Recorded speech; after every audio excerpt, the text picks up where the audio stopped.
മേജറായിട്ടുള്ള problem എന്ന് പറയുന്നത് fuel പമ്പിൽ നിന്നുള്ള പ്രോബ്ലമാണ്. ഇത് സെൻസറുകൾ വരുന്നുണ്ട്. ഇവിടെ ഒരു 3 സെൻസർ ഇത്. Hello friends, welcome to my YouTube channel. ഇന്നത്തെ ഒരു ഇൻഫർമേഷൻ വീഡിയോ ആയിട്ടാണ് വന്നിരിക്കുന്നത്. അതായത് KTMലെ മിസ്സിംഗ് പ്രോബ്ലത്തിനെ കുറിച്ചിട്ടുള്ളൊരു വീഡിയോ ആണ്. ഇതിനു മുമ്പൊരു വീഡിയോ ഞാൻ ചെയ്തിരുന്നു. അത് ഫ്യൂൽ പമ്പിൽ വരുന്ന ഇതും പിന്നെ അതുപോലെ ഫ്യൂൽ പമ്പ് ക്ലീൻ ചെയ്തിട്ടുള്ളൊരു വീഡിയോ ആയിരുന്നു ഞാൻ ആദ്യം പോസ്റ്റ് ചെയ്തത്. അത് അതിലൊരു മിസ്സിങ്ങിനെ കുറിച്ചിട്ടുള്ളൊരു വീഡിയോ ആയിരുന്നു ഞാൻ പറഞ്ഞത്. ഇന്ന് കുറച്ച് ഇൻഫർമേഷൻ വീഡിയോസായിട്ട് ഞാനിപ്പോൾ കുറച്ചായിട്ട് ചെയ്യാം. അപ്പോൾ ലോക്ക്ഡൗൺ ഒക്കെയാണ്, അപ്പോൾ കുറച്ച് വീഡിയോ ആയിട്ട് ചെയ്യാമെന്നുള്ള ഐഡിയയിൽ വണ്ടീനെ കുറിച്ചിട്ടുള്ള കുറച്ച് ഇപ്പോൾ ഇതുവരെ യൂസ് ചെയ്തുള്ള കുറച്ച് കാര്യങ്ങളും ടിപ്സൊക്കെയാണ് പറയുന്നത്. അപ്പോൾ ഇതിൽ ഞാൻ പറയാൻ പോകുന്നത് KTMലെ 5 മിസ്സിംഗ് പ്രോബ്ലത്തിനുള്ള സോഴ്സാണ്. അതായത് മിസ്സിംഗ് പ്രോബ്ലം വരാനുള്ള 5 കാര്യങ്ങളാണ് ഞാനിന്ന് ഈ വീഡിയോയിൽ പറയാൻ പോകുന്നത്. അപ്പോൾ എല്ലാവരും വീഡിയോ ഫുള്ളായിട്ട് കാണാം. എല്ലാവരിലും കാണുന്ന മേജറായിട്ടുള്ള പ്രോബ്ലം എന്ന് പറയുന്നത് ഫ്യൂൽ പമ്പിൽ നിന്നുള്ള പ്രോബ്ലമാണ്. അതായത് ടാങ്കിൻ്റെ ഉള്ളിലായിട്ട് ഫ്യൂൽ പമ്പ് ഉണ്ടാവും, അതിൽ വരുന്ന പ്രോബ്ലമാണ് എല്ലാവരിലും മേജറായിട്ട് കണ്ടുവരുന്ന ഫ്യൂൽ പമ്പിലുള്ള പ്രോബ്ലം. അത് ഈ പെട്രോളിൻ്റെ പെട്രോളിൽ വരുന്ന പ്രശ്നങ്ങളും അതിൻ്റെ ഫ്യൂലിൻ്റെയൊക്കെ ക്വാളിറ്റിയും അതിനനുസരിച്ചിട്ട് ഇത് കേടുവന്ന് പോകണമാണ്. അതായത് അതിൻ്റെ ഒരു കാലക്രമേണ ഉള്ളൊരു പഴക്കത്തിലൊക്കെയാണ് ആ ഒരു ഇഷ്യൂ വരുന്നത്. ഫ്യൂൽ പമ്പിൽ ഉള്ള പ്രശ്നം അങ്ങനെയാണ്. അതിൻ്റെ ഫിൽറ്ററുകളൊക്കെ ചളി പിടിച്ച് അതിൽ പ്രശ്നങ്ങളൊക്കെ വരുമ്പോഴാണ് ഫ്യൂൽ പമ്പിൽ നിന്നുള്ള മിസ്സിങ് കാര്യങ്ങളൊക്കെ വരുന്നത്. അതിനെക്കുറിച്ച് ഡീറ്റെയിൽ ആയിട്ട് ഒരു വീഡിയോ ഞാൻ ഈ ചാനലിൽ പോസ്റ്റ് ചെയ്തിട്ടുണ്ട്. അത് നിങ്ങൾക്ക് എടുത്ത് ചെക്ക് ചെയ്യാവുന്നതാണ്. അതെങ്ങനെ ആ ഒരു സോഴ്സ് നമുക്ക് ഇത് ചെയ്യുക എന്നുള്ളത്, അതായത് ഫ്യൂൽ പമ്പ് ക്ലീൻ ചെയ്യുന്നതിനെ കുറിച്ചിട്ടും അതിൽ വരുന്ന പ്രശ്നങ്ങളൊക്കെ കുറിച്ച് ഞാൻ ഡീറ്റെയിൽ ആയിട്ടൊരു വീഡിയോ ചെയ്തിട്ടുണ്ട്. അത് നിങ്ങൾക്ക് ചെക്ക് ചെയ്യാവുന്നതാണ്. അതാണ് ആദ്യമായിട്ട് എല്ലാ വണ്ടിയിലും കാണുന്നൊരു മിസ്സിംഗ് ആയിട്ട് പറയാനുള്ള ഒരു പ്രോബ്ലം പറയുന്നത് ഫ്യൂൽ പമ്പിൻ്റെയാണ്. ഇനി രണ്ടാമതായിട്ടുള്ള പ്രോബ്ലം എന്ന് പറഞ്ഞാൽ അത് ത്രോട്ടിൽ ബോഡിയുടെയാണ്. അതായത് ത്രോട്ടിൽ ബോഡി പറയുന്നത് ഈ ഒരു ഭാഗത്തായിട്ട് എയർ ഫിൽറ്ററിൻ്റെ ആ ഭാഗത്തേക്ക് എഞ്ചിൻ്റെ അവിടെയായിട്ട് ഈ കാണുന്നത് ത്രോട്ടിൽ ബോഡി പറയുന്നത് ഈ ഉള്ളിലായിട്ട് ഇതിൽ വരുന്ന ഇഷ്യൂസാണ്. അതായത് ഇതിൽ ഫ്യൂൽ ഇഞ്ചക്ടർ ഉണ്ട് മുകളിലായിട്ട് കാണുന്നത്. ആ ഇഞ്ചക്ടറിൽ എന്തെങ്കിലും കരട് അടഞ്ഞാലോ അങ്ങനെയായിട്ടൊക്കെ ചിലപ്പോൾ അത് ഫ്യൂൽ പമ്പിലുള്ള പെട്രോളാണ് ഇഞ്ചക്ടറിലേക്ക് വരുന്നത്. അപ്പോൾ ഫ്യൂൽ പമ്പിൽ കൂടെ വല്ല കരട് വന്ന് ഇഞ്ചക്ടർ പറഞ്ഞാൽ ഷാർപ്പായിട്ടുള്ള ഹോളൊക്കെ ആയിരിക്കും അതിൽ വന്നിട്ടുള്ളത്. അപ്പോൾ അതിലേക്ക് വന്നു കഴിഞ്ഞാൽ അടഞ്ഞു കഴിഞ്ഞാൽ അത്രയും ചെറുതായിട്ടുള്ള കരട് വന്നാൽ കൂടി അത് അടയാൻ ചാൻസ് ഉണ്ട്. അപ്പോൾ അങ്ങനെയൊക്കെ ഒരു ഇഷ്യൂ വന്നു കഴിഞ്ഞാൽ മിസ്സിങ് വരും. അത് നമ്മൾ ത്രോട്ടിൽ ചെയ്യുമ്പോൾ ആ ഇഞ്ചക്ടർ കറക്റ്റായിട്ടുള്ള ഫ്യൂല് ചിലപ്പോൾ അതിലേക്ക് സ്പ്രേ ചെയ്യുന്നുണ്ടാവില്ല. അപ്പോൾ അങ്ങനെയൊക്കെ വരുമ്പോൾ മിസ്സിങ് വരാനുള്ള ചാൻസ് ഉണ്ട്. അതാണ് രണ്ടാമതായിട്ടുള്ളൊരു ചാൻസ്. പിന്നെ മൂന്നാമതായിട്ടുള്ള ചാൻസ് പറഞ്ഞാൽ അതേ ത്രോട്ടിൽ ബോഡിയിൽ തന്നെ ഇപ്പോൾ കുറച്ച് സെൻസറുകൾ വരുന്നുണ്ട്. ഇവിടെ ഒരു 3 സെൻസർ ഈ ത്രോട്ടിൽ ബോഡിയിൽ തന്നെ വരുന്നുണ്ട്.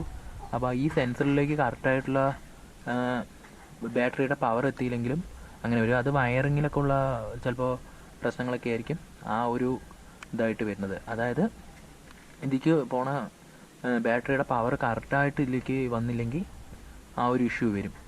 അപ്പോൾ കറക്റ്റായിട്ട് ആ ത്രോട്ടിൽ ബോഡിയിലെ സെൻസറുകളൊന്നും വർക്കാകാതെ ആകുമ്പോൾ ആ ഒരു ഇഷ്യൂ വരും. അപ്പോൾ അതാണ് മൂന്നാമതായിട്ടുള്ള ഒരു ഇഷ്യൂ. പിന്നെ നാലാമത്തെ ഒരു റീസൺ എന്ന് പറയുന്നത് ബാറ്ററിയാണ്. അതായത് ബാറ്ററിയിൽ കറക്റ്റായിട്ടുള്ള ചാർജ് പവർ ഇല്ലെങ്കിൽ ഈ സെൻസർ കാര്യങ്ങളും ഫ്യൂൽ ഇഞ്ചക്ടറൊന്നും കറക്റ്റായിട്ടുള്ള വർക്കിംഗ് ആയിരിക്കില്ല. അപ്പോൾ അതുകൊണ്ട് ഒരു മിസ്സിങ് ഇഷ്യൂ ഒക്കെ വരാം. അതായത് അതിൻ്റെ മെയിൻ റീസൺ എന്ന് പറഞ്ഞാൽ ഈ ഭാഗത്തിലായിട്ട് കാണുന്ന ഇതിൻ്റെ സ്റ്റാർട്ടർ കോയിലുണ്ട്, ചാർജിങ് കോയിൽ എന്നൊക്കെ പറയും. ആ കോയിലിൽ എന്തെങ്കിലും ഇഷ്യൂസ് വന്നു കഴിഞ്ഞാൽ ബാറ്ററിയിൽ പവർ ചാർജ് കയറാതെയാവും. അപ്പോൾ ആ ഒരു ഇഷ്യൂ വരുമ്പോഴാണ് ബാറ്ററിയുടെ പവർ ഇറങ്ങിപ്പോവും. അങ്ങനെ വരുമ്പോൾ ഒരു മിസ്സിങ് വരാം. അപ്പോൾ ആ ഒരു ഇഷ്യൂ ആണ് നാലാമതായിട്ട് പറയാനുള്ളത്, മിസ്സിങ്ങിൻ്റെ ഒരു കാര്യം എന്ന് പറയുന്നത്.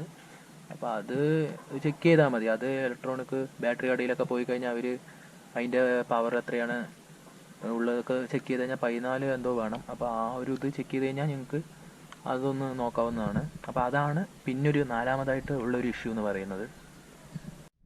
ഇനി അഞ്ചാമതായിട്ട് പറയാനുള്ളത് അത് KTM മോട്ടോർ സൈക്കിൾ കറക്റ്റായിട്ടുള്ള പ്രോപ്പറായിട്ടുള്ള സർവീസ് ചെയ്യുക എന്നുള്ളതാണ്. അത് ഒരു ഇഷ്യൂ അല്ല, അത് ചെയ്യുക എന്നുള്ളൊരു ഇതാണ് ഞാൻ പറയാൻ പോകുന്നത്. അതായത് പ്രോപ്പറായിട്ടുള്ള സർവീസ് ഇല്ലെങ്കിൽ തന്നെ ഒരു മിസ്സിങ് പ്രോബ്ലം കാര്യങ്ങളൊക്കെ വരാം. അത് മിസ്സിങ് അല്ല, വണ്ടിയുടെ പെർഫോമൻസ് ബാധിക്കുമ്പോൾ നമുക്ക് തോന്നുന്ന ഒരു ഇതാണ്. അത് കറക്റ്റായിട്ട് പ്രോപ്പറായിട്ട് ചെയ്യുക. മിസ്സിങ് വരാനുള്ള ഒരു റീസൺ എന്ന് പറഞ്ഞു കഴിഞ്ഞാൽ അത് സ്പാർക്ക് പ്ലഗ് ആണ്. അതായത് അവർ പറയണത് 7000 കിലോമീറ്റർ ആ ഒരു സംതിങ് ആണ് വണ്ടിയുടെ സ്പാർക്ക് പ്ലഗിൻ്റെയൊക്കെ ഇത് പറയുന്നത്, ഒരു സർവീസ് പീരീഡ് പറയുന്നത്. അപ്പോൾ ആ ഒരു ടൈമിൽ സ്പാർക്ക് പ്ലഗിൽ അത്യാവശ്യം നന്നായിട്ട് തന്നെ ഇതൊക്കെ ആകും, ഡസ്റ്റ് വരാം, ഇലക്ട്രോണിക്കലി അതിലേക്ക് സ്പാർക്ക് കറക്റ്റായിട്ട് പോകാതെയാകും. അപ്പോൾ അങ്ങനെ വരുമ്പോൾ ആ ഒരു പ്രോപ്പറായിട്ടുള്ള സർവീസ് കാര്യങ്ങൾ കറക്റ്റായിട്ട് ചെയ്താൽ ഈ ഒരു പ്രശ്നം നിങ്ങൾക്ക് ഉണ്ടാവില്ല. അപ്പോൾ അങ്ങനെ അതാണ് അഞ്ചാമതായിട്ട് എനിക്ക് പറയാനുള്ളൊരു കാര്യം. അപ്പോൾ അതൊന്ന് നിങ്ങൾ ശ്രദ്ധിക്കുക. അപ്പോൾ ഈ ഒരു 5 കാര്യങ്ങളായിരിക്കും മെയിനായിട്ട് ഇതിൽ KTM മോട്ടോർ സൈക്കിളിൽ മിസ്സിങ് വരാനുള്ള മെയിനായിട്ടുള്ള കാര്യം. ഒന്ന് ഫ്യൂൽ പമ്പ്, പിന്നെ ഒന്ന് ത്രോട്ടിൽ ബോഡി തന്നെ 2 കാര്യങ്ങളുണ്ട്. ഒന്ന് ഫ്യൂൽ ഇഞ്ചക്ടറിലുള്ള പ്രശ്നവും പിന്നെ ആ സെൻസറുകളുടെ പ്രശ്നം, പിന്നെ ബാറ്ററി, അതാണ് 4ാമത്തെ. പിന്നെ അത് കഴിഞ്ഞാൽ പ്രോപ്പറായിട്ടുള്ള സർവീസ് കറക്റ്റായിട്ട് മെയിൻറ്റെയിൻ ചെയ്ത് പോയി കഴിഞ്ഞാൽ ഈ ഒരു ഇഷ്യൂസ് ഉണ്ടാവില്ല. അപ്പോൾ അതും ഒന്ന് ശ്രദ്ധിക്കുക. അപ്പോൾ ഈ ഒരു 5 കാര്യങ്ങളാണ് ഇതിൽ പറയാനുള്ളത്. 5 കാര്യങ്ങൾ നിങ്ങൾ ശ്രദ്ധിക്കുക വണ്ടിയിൽ. അതുപോലെ തന്നെ പ്രോപ്പറായിട്ട് സർവീസ് ചെയ്യുക. ഇനി ഇതിനെക്കുറിച്ച് കൂടുതൽ എന്തെങ്കിലും അറിയണമെന്നുണ്ടെങ്കിൽ എൻ്റെ ഇൻസ്റ്റാ നെയിം ഞാൻ ഡിസ്ക്രിപ്ഷനിൽ കൊടുക്കുക, മെസ്സേജ് ചെയ്താൽ മതി, ഞാൻ പറഞ്ഞുതരാം. അപ്പോൾ ഈ കാര്യങ്ങളൊക്കെയാണ് ഇന്നത്തെ വീഡിയോയിൽ. അപ്പോൾ ലോക്ക്ഡൗൺ ഒക്കെയാണ്, അപ്പോൾ എല്ലാവരും വണ്ടി നന്നായിട്ട് കെയർ ചെയ്യുക, ശ്രദ്ധിക്കുക. അപ്പോൾ ലോക്ക്ഡൗണിൽ എന്തൊക്കെ ശ്രദ്ധിക്കണം എന്നുള്ളതിനെക്കുറിച്ച് വീഡിയോ ചെയ്യണമെന്നുണ്ട്, പക്ഷേ എന്നാലും അത് എല്ലാവരും യൂട്യൂബിൽ ചെയ്താണ്. അപ്പോൾ അതിനെക്കുറിച്ച് ഞാൻ ഡീറ്റെയിൽ ആയിട്ട് പറയുന്നില്ല. ഇനിയിപ്പോൾ അത് വേണമെന്നുണ്ടെങ്കിൽ നിങ്ങൾക്ക് മെസ്സേജ് അയക്കാവുന്നതാണ്. അപ്പോൾ എന്തെങ്കിലും ഡൗട്ട് ഉണ്ടെങ്കിൽ കമൻറ്റ് സെക്ഷനിൽ ചോദിക്കുക. ഇല്ലയെന്നുണ്ടെങ്കിൽ ഇനി പേഴ്സണലായിട്ട് എന്തെങ്കിലും അറിയണമെന്നുണ്ടെങ്കിൽ ഇൻസ്റ്റയിൽ മെസ്സേജ് അയച്ചാൽ മതി. ഞാൻ ID താഴെ കൊടുക്കുക, അത് നോക്കി അയച്ചാൽ മതി. അപ്പോൾ ഈ ഒരു വീഡിയോ എല്ലാവർക്കും ഇഷ്ടപ്പെട്ടെന്ന് വരുന്നത്. ഇഷ്ടപ്പെട്ടാൽ ലൈക്ക് ചെയ്യുക. പിന്നെ ഈ ഒരു ചാനലിൽ ബൈക്ക് റിലേറ്റഡ് ആയിട്ടുള്ള കാര്യങ്ങളാണ് ഞാൻ യൂസ് ചെയ്യുന്ന KTM ആണ്. അപ്പോൾ അതിനെക്കുറിച്ചുള്ള കാര്യങ്ങളൊക്കെയാണ് ചെയ്യുന്നത്. അപ്പോൾ ഇഷ്ടപ്പെട്ടാൽ ലൈക്ക് ചെയ്യുക, ഷെയർ ചെയ്യുക. Thank you.